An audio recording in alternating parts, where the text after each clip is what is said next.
呆萌可爱、浑身是刺的刺猬可以搁家养吗？天哥告诉你，野生刺猬是不可以的，非洲的迷你小刺猬是可以的。2年半前，天商在自家菜园发现一只非洲小刺猬，像个长满刺的大黑耗子，一对大长腿可以爬上比自己高很多的水桶，身上的刺是黑中带白，白中带黑，就给它起名叫小黑吧。难怪最近蔬菜会被破坏，原来是他干的。这能野，自然是不能的，必须给他抓起来。虽烟同伙还有这大松鼠，看在抓不到的份上，咱就先放他一马。天商印象中刺猬是个性格温顺的小家伙，可是天哥仔细观察了这动作，怎么看都不像温顺的感觉。1个星期后，天商意外发现小黑居然生下了一窝小耗子，原来她之前是怀孕了。这些小耗子身上的刺稀疏悠远，看起来好像幼色的海胆，不过它们的视力好像不怎么好，一直趴在小黑的身上吃奶。3天后，小刺猬们身上的刺逐渐变硬，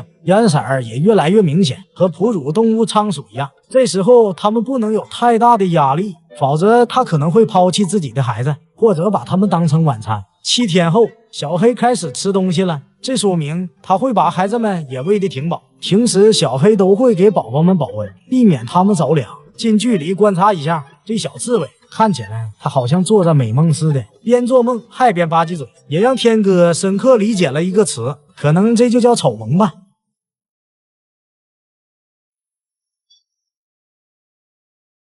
1个月后，小刺猬们已经可以到处乱跑了，虽然看起来眼睛还是睁不开，没精打采的样子。好家伙，你这随时随地都能睡的性格和天商有一拼。这小刺猬是把天商的沙发当厕所了。好家伙，闻一下直接上头，这种臭香的味道简直绝了。小黑这当妈的也嫌弃了，给他叼走吧，这孩子不能要了。2个月后，小黑真的消失了，这合理吗？这很合理。出生2个月后，母刺猬会停止照顾幼刺猬，留下幼刺猬独自生活。你已经是个成年人了，应该学会自己卖萌养活自己。不过你这小家伙个头没怎么长，脾气倒是不小。到了晚上，小黑就非常活跃，给他几个面包虫就很满足了。背上有点刺挠怎么办？不是你这脑袋，天商自己都刺挠，那自然是给他来个温泉浴了，非常享受的感觉。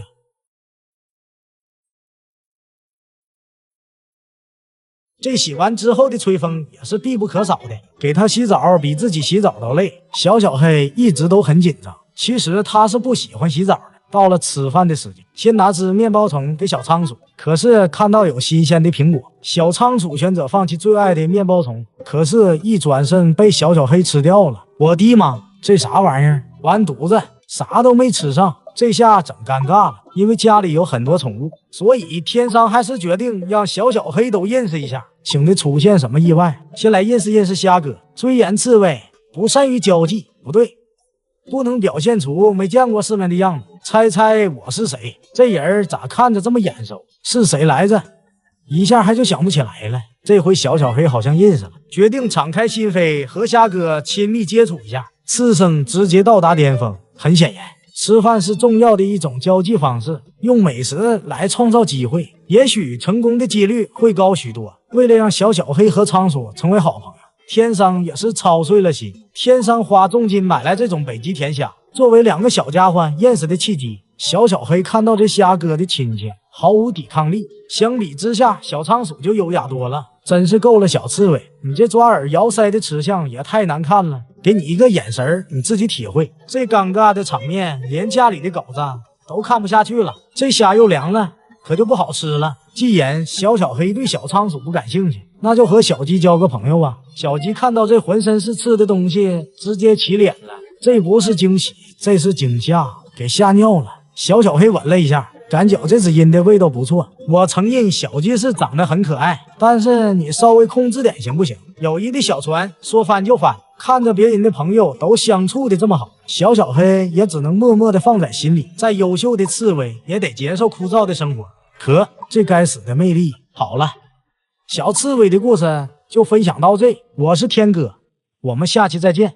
2年半前，天商研究起了仓鼠的种植技术与管理。天商总结了一个非常便宜的方法，只需要一个宜家的整理箱和2袋土，准备一些种子，向日葵、亚麻、南瓜、奇亚籽和小米。小米是最容易发芽的种子。把土倒入整理箱，这种白色的小点点是矿物质，这种土对仓鼠来说是很安全的。接下来往土里浇水，得小心一些，不要过度浇水。在播种之前，先放几块这种沉木，这种木头已经提前洗过，也不会再发霉。根据自己的艺术细菌来摆，然后非常温柔地撒上种子。这一步非常解压，把表面的土壤混合一下，再次均匀地撒一遍水，盖上盖子，每天打开通风15分钟。一个自研仓鼠笼就这么简单吗？内可，接下来躺着等就行了。21天后，自研仓鼠笼长成了，把小黑房子前面的木头拿开，这自研就形成了一条路，放上一小碗水，让小黑进去感受一下。这些植物停止了浇水，所以土壤对于小黑来说还是很舒服的。小黑开始探索起了这片原始森林，感觉院子里都是可以吃的，太开心了。这里虽然没有路，走的鼠多了，自然也成了路。3天不打上房揭瓦，一旦激发了小黑的野性，这还能停得下？